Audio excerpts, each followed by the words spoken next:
राजस्थान, मध्य प्रदेश, छत्तीसगढ़, झारखंड, बिहार, उत्तराखंड, दिल्ली, हरियाणा जितने लगभग हिंदी भाषी प्रदेश हैं, उस सभी जगह सत्य का साथ मानव मंगल मिलन सद्भावना समागम का आयोजन होता रहता था नारायण साकार आदि के द्वारा। और वो भी यहाँ भी आयोजन उसी तरह से हुआ था, लेकिन एक साजिश षड्यंत्र का शिकार हमारे सेवादार, हमारे आयोजक, हमारे फॉलोअर, हमारे अनुयायी हुए और उसमें सरकार के भी लोग शामिल हैं, सिस्टम के भी लोग शामिल हो गए। वो भी नहीं परख पाए, वो इतना ताड़ नहीं पाए, इतना नहीं कर पाए अपनी इन्वेस्टिगेशन एलआईयू, और उनका फेलर था, इंटेलिजेंस का फेलर था, जो ऐसी घटना के लिए वो पूरा व्यवस्था में कमी रही। और इसी व्यवस्था को न्यायिक आयोग ने भी कहा जब नारायण साकार हरि को क्लीन चिट थी, क्योंकि उनको क्लीन चिट देने का अर्थ था एफआईआर में भी नहीं है, एसआईटी में भी नहीं है और कहीं वो थे नहीं। 45 मिनट पहले जो अपने सत्य का साथ का समापन करके मानव मंगल मिलन समागम को समाप्त उस दिन का कार्य करके जा चुके थे, और उसके बाद एक घटना का अंजाम। और ये मैं एक धार्मिक रूप से विश्वास और बातें के साथ कह सकता हूँ, जब तक वो पंडाल में रहते, जितने समय तक वो पंडाल में रहते, यहाँ तो जल्दी चले गए, कई बार 4-4, 5-5 घंटे तक पंडाल में नारायण साकार हरि जी रहे, और उस समय कोई आसुरी शक्ति, कोई उपद्रवकारी शक्ति का बस नहीं चलता और उनका कुछ नहीं हो सकता था, वो कुछ नहीं खराब कर सकते थे। लेकिन उनके जाने के बाद अनुपस्थिति में घटना हुई, हम मानते हैं दुखद घटना हुई, हमारे अपने लोगों की मौत हुई, हमारे अपने लोग जेल गए, हमारे अपने लोगों के खिलाफ चार्जशीट फाइल हुई, हमारे अपने ही वही लोग थे जिन्होंने दरी बिछाई, व्यवस्था की, पंडाल लगाया, सब कुछ पार्किंग की व्यवस्था की, और उन्हीं लोगों पर ऐसे आरोप लगे जिसका दूध का दूध पानी का पानी हो रहा है। न्यायिक आयोग पर हमें पहले भी भरोसा था, आज भी भरोसा है, और निश्चित तौर पर हमें उत्तर प्रदेश की सरकार, माननीय योगी आदित्यनाथ जी महाराज जी और केंद्र सरकार पर पूरा भरोसा है। जांच पूरी तरह से हो रही, और भी आगे की जो भी प्रोसीजिंग होगी हम उसको सारे प्रोसीजर को अडॉप्ट करेंगे, फॉलो करेंगे। हमारे सभी फॉलोअर, हमारे सभी अनुयायी जो इस केस में मुलजिम हुए या कमेटी में थे या लोग व्यवस्थाओं में थे, आज भी हर चीज को मानने के लिए कोई भी गाइडलाइन आएगी, कोई भी चीजें आएंगी, उन सबको, जो कि न्यायिक आयोग ने अपनी रिपोर्ट में लिखा है, आगे के सत्य के साथ जहां भी होंगे, जब भी करेंगे, हम हर शासन के, प्रशासन के, पुलिस के आदेश का, उनकी गाइडलाइन का, उनके नियमों का अक्षरशः पालन करेंगे। ये मैं आपके माध्यम से कमिटमेंट करता हूँ। आज क्या हुआ? आज क्योंकि माननीय बार काउंसिल ऑफ इंडिया द्वारा उत्तर प्रदेश में कार्य स्थगन यानी कि स्ट्राइक का प्रस्ताव था, ये प्रपोजल था जो एडवोकेट अमेंडमेंट एक्ट 2025 में लागू होने जा रहा था, उसको रोकने के लिए वो निश्चित तौर पर प्रत्येक देश के वकीलों के लिए अहितकारी था। उसमें वकीलों की स्वतंत्रता, वकीलों की निजता, वकीलों के कानूनी अधिकारों का हनन हो रहा था, जिसकी वजह से इस देश के सारे वकील निश्चित सभी उद्वेलित थे। और हम लोगों ने भी दिल्ली में लॉयर्स वेलफेयर एसोसिएशन के माध्यम से, बीएसके लॉयर्स फेडरेशन के माध्यम से, और सभी जो माध्यम हो सकते थे, बार एसोसिएशन जो विरोध जताया था, उसी संबंध में आज हड़ताल थी।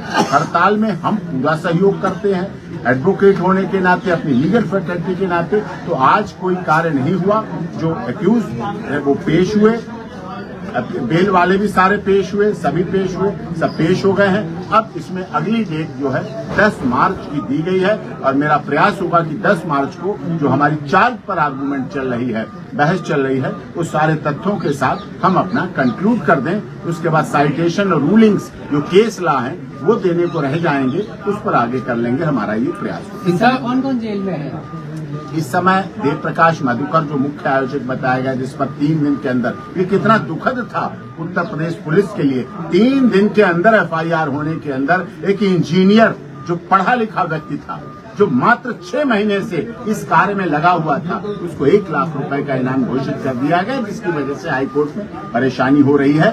वो है एक्यूज, और 2 और एक नेक सिंह और मुकेश, उनके साथ एक बेल में ही है ये तीनों लोग। उनकी ऑनरेबल हाईकोर्ट में बेल है, जब भी जिस दिन भी सुनवाई होगी, और उसके बाद उनका आदेश होने के बाद। अब आयोग की रिपोर्ट आ गई है, आप क्या मांग करेंगे? देखिए, हमें न्यायिक आयोग हमारा है, ऑनरेबल जस्टिस हाईकोर्ट के हमारे, ऑनरेबल रिटायर्ड आईएएस हमारे, रिटायर्ड आईपीएस हमारे, हमें न्यायिक आयोग पर उस समय भी भरोसा था, आज भी भरोसा है। उन्होंने पुलिस पर भी और व्यवस्था पर और चीजें रखी हैं कि जगह ब्लैंक थी।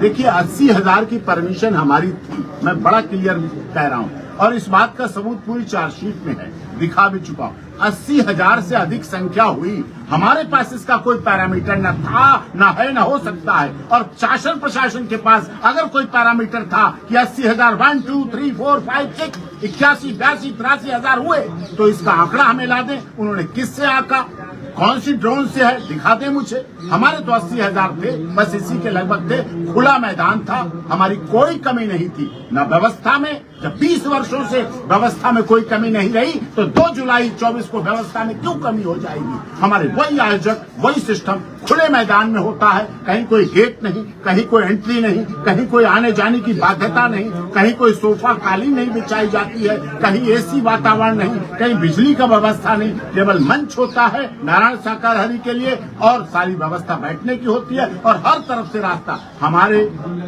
जो फॉलोअर हैं, अनुयायी हैं, खेत मजदूर किसान, उन परिवारों के हैं। हमारे कोई ब्रांडेड नहीं है जिन्हें सोफा चाहिए, जिन्हें एसी चाहिए। खेतों में आते हैं, खेतों में रहते हैं, खेतों से ही निकलते हैं, मेड़ और चक्रोट से चलते हैं और वापस चले जाते हैं। पार्किंग हर तरफ थी। तो हमारी व्यवस्थाओं में कहीं हमारी जो गाइडलाइन है वो आज भी है कि बिजली के तारों के नीचे आयोजन नहीं होता है, आज भी हमारी उस पर कटिबद्धता है। गैस सिलेंडर का आयोजन हमारे यहाँ नहीं होता, आज भी हमारी कटिबद्धता है। जो चीजें व्यवस्थाएं हैं, जल की व्यवस्था हमारे आयोजक करते हैं, मंच की व्यवस्था आयोजक करते हैं, पार्किंग की व्यवस्था आयोजक करते हैं, सब कुछ करते हैं। कहीं कोई हमारी न कमी थी न है, और आगे भी जब आयोजन होंगे आप देखेंगे।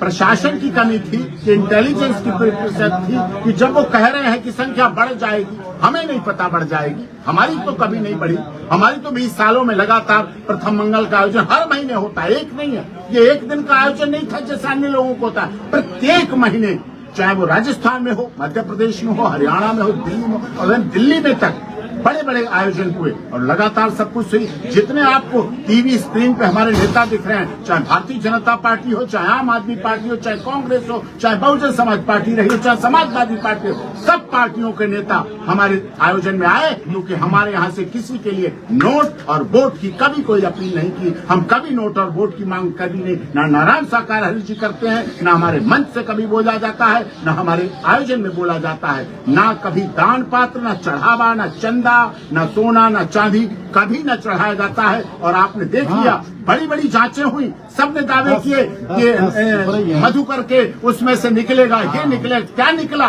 सिर्फ उसके परेशान बच्चे, उनकी परेशान बीवी, यही है बस, और इसके अलावा कुछ भी नहीं है। सब आरोप झूठे थे, मनगढ़ंत थे, साजिश थी, जिनका पर्दाफाश हो चुका है, और रहा बचा पर्दाफाश यहाँ ऑनरेबल कोर्ट में हो जाएगा। हमें न्यायालय से पूरा भरोसा और विश्वास। बाबा के सत्संग शुरू हो गए, नहीं, हम आगे का प्रोसेस कर रहे हैं, पूरा प्रोसेस हमें न्यायिक। देखिए, हम कानून के पहरेदार हैं, कानून के रखवाले हैं, और कानून को पूरा मानते हैं। और नारायण साकार हरि जी भी उत्तर प्रदेश पुलिस में नौकरी कर चुके हैं, उन्हें कानून से पूरी तरह पता है, अच्छी तरह वाकिफ हैं। हमने कहा था कि जब तक न्यायिक आयोग की रिपोर्ट नहीं आ जाएगी, हम कोई आयोजन नहीं करेंगे। हमने कोई आयोजन, आगे के कार्यक्रम शुरू करेंगे। सर, एक सवाल जिले से हटके है, मथुरा में आपने जी कल कॉरिडोर का किया है। परसों हमारे पास मथुरा के लगातार कई महीने से मथुरा के जितने धर्म गुरु हैं, धर्म संत हैं, जो एक तो राघवेंद्राचार्य जी, देवकी नंदन ठाकुर जी, और दूसरे जो अनिरुद्धाचार्य जी, इन सबका अनुरोध था कि आप एक बार मथुरा में आइए। अनिरुद्धाचार्य जी का खासकर, देवकी नंदन ठाकुर जी का, राघवेंद्राचार्य जी का, प्रेमानंद जी, इन सबका अनुरोध था, रामानुजाचार्य जी का। तो मैं परसों था मथुरा गया, मैंने वो सारा देखा जो कॉरिडोर बनाने जा रहे हैं। देखिए, बड़ी साफ सी बात है, मथुरा ऐतिहासिक नगरी है। मथुरा पर औरंगजेब कब्जा करना चाहता था पूरा, और उसने प्रयास भी किया। वो मस्जिद जो बनाई गई वो भी तोड़ के बनाई गई, सबको पता है, मंदिर तोड़ के बनाई गई। तो हमारी ये मांग है, उत्तर प्रदेश सरकार के माध्यम से भी मांग है, और हमने वहां भी अवगत करा दिया, और सभी धर्माचार्यों ने भी हमसे मिलकर कहा कि अगर इसके लिए कोई कानूनी कार्रवाई करनी पड़ेगी तो हम माननीय सर्वोच्च न्यायालय में उस लड़ाई को लड़ेंगे। जो कुंज गली है, उन गलियों के अब तो नंबर डाल दिए गए नगर पालिका के, जबकि उन गलियों के चित्रलेखा, चित्ररूपा, रूपरेखा, इस तरह की गलियों के नाम है। और उन गलियों, कुंज गलियों की वजह से मथुरा की विरासत बची रही। औरंगजेब अपने बड़े बड़े रथ नहीं ला पाया, मंदिरों को तोड़कर सामान वापस और वो नहीं ले जा पाया, क्योंकि कुंज गलियां थी, सकरी गलियां थी। इसलिए उनमें और उन्हीं गलियों में कम से कम 500 ऐसे मकान हैं जिनमें मंदिर हैं, जो आस्था श्रद्धा का प्रतीक है, हमारे सनातन धर्म का प्रतीक है। और इसीलिए हमने उत्तर प्रदेश सरकार, केंद्र सरकार, मानव संसाधन मंत्रालय से भी परसों ये मांग की है, जिला प्रशासन से भी मांग की है कि उन कुंज गलियों को नष्ट न किया जाए, कॉरिडोर के नाम पर उन मंदिरों को न तोड़ा जाए। ये वाराणसी जैसा मुद्दा नहीं है, क्योंकि मथुरा में यमुना बहुत किनारे किनारे है, पूरी तरह से विस्तृत है। यमुना को सौंदर्यीकरण किया जा सकता है, यमुना के उस पर कॉरिडोर बनाया जा सकता है, रास्ते यूज हो सकते हैं और मंदिर ना तोड़े जाएं, वहां के कुंज गलियों को रखा जाए, संरक्षित किया जाए, संरक्षण दिया जाए। कि उन्होंने लड़ाई लड़ी है औरंगजेब जैसे, जो आताताई आए, जब उन्होंने मुगल आए, अंग्रेज आए हमारी सनातन धर्म को कुचलने के लिए, तो आज हमारे सनातन धर्म को मानने वाली सरकार है, आज सनातन धर्म का बोलबाला है। तो निश्चित तौर पर उन गलियों का संरक्षण हो और मथुरा में कॉरिडोर का निर्माण इस तरह से नहीं होना चाहिए। घर नहीं तोड़े जाने चाहिए और उनमें मंदिर नहीं तोड़े जाने चाहिए। बहुत मंदिर हैं जहां पूजा अर्चना होती है, लोगों की पारंपरिक रीति रिवाज से पूरे देश के लोग आते हैं। मथुरा पूरे वर्ल्ड का एक ऐसा हेरिटेज है, धार्मिक है, और उसमें कुंज गलियों की वर्णन भी पूरे इतिहास में मिलता है। तो उन कुंज गलियों का वर्णन खत्म ना हो, इतिहास को मुर्दा न किया जाए, इतिहास जिंदा रहे और हमारा सनातन धर्म जीवित रहे। ये हमने वहां से मांग की और इसी बात को माननीय अनिरुद्धाचार्य जी और सभी धर्माचार्य, रामानुजाचार्य और राघवेंद्राचार्य जी ने सबने इस बात को कहा है। और दूसरी बात, सनातन धर्म बोर्ड के लिए हमने मांग की है वहां से। सनातन धर्म बोर्ड, जब वक्फ बोर्ड है तो इस देश में सनातन धर्म बोर्ड का भी निर्माण होना चाहिए और वो बिल्कुल निष्पक्ष कार्य करे, एक बोर्ड सबका इकट्ठा होकर काम करे, ये चीज होनी चाहिए।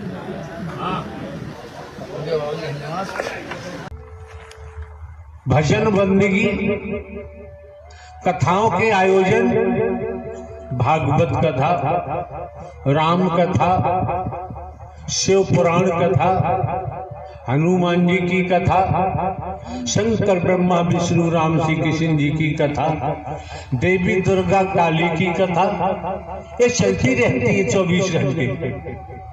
लेकिन हमको देखना है, जब आप इस मानव मंगल मिलन सद्भावना समागम में पहुंचे हैं तो आपको देखना है कि आपके अंदर कोई परिवर्तन हो रहा है, नहीं हो रहा है।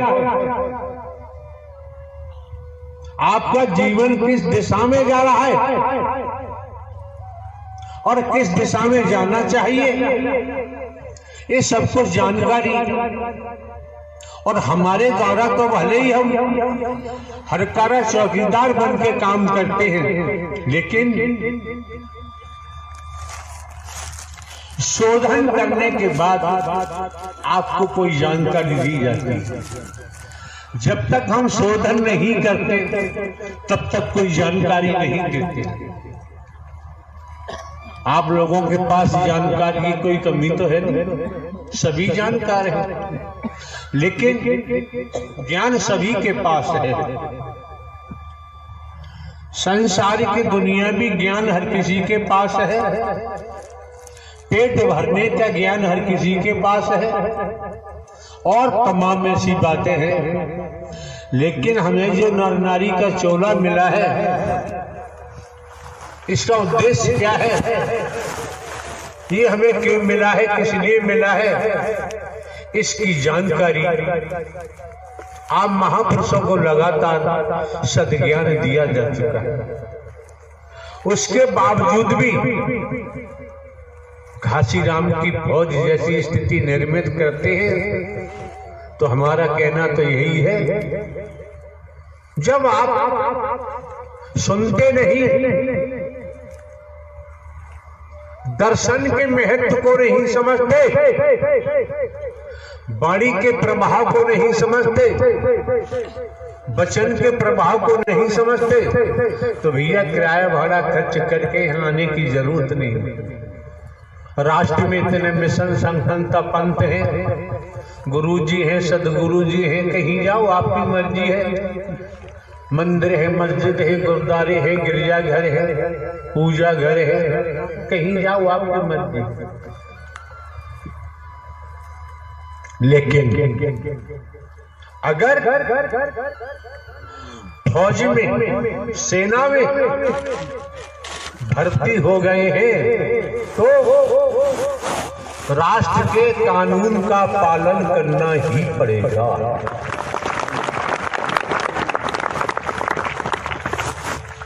फौज में, सेना में सक्षम अधिकारी का आदेश इसलिए मानना पड़ेगा क्योंकि वो अधिकारी अपने कर्म से बने हैं, लेकिन सरकार ने उनको पोस्ट किया। अगर सेना में तो कोई संस्कार से हम भर्ती हो गए, ट्रेनिंग भी की, अगर कानून का पालन नहीं करेंगे, जो हमारा उत्तरदायित्व सीमा पर बनता है, अगर हम वो नहीं निभाएंगे, सक्षम अधिकारी के आदेश का पालन नहीं करेंगे तो दंड तो मिलेगा ही, बर्खास्त कर दिया जाता है। क्यों? सेना में ये नहीं पूछा जाता है कि आप हिंदू, मुस्लिम, सिख, ईसाई के ब्राह्मण, क्षत्रिय, वैश्य, शूद्र हैं। वहां एक सैनिक बनाया जाता है। राष्ट्र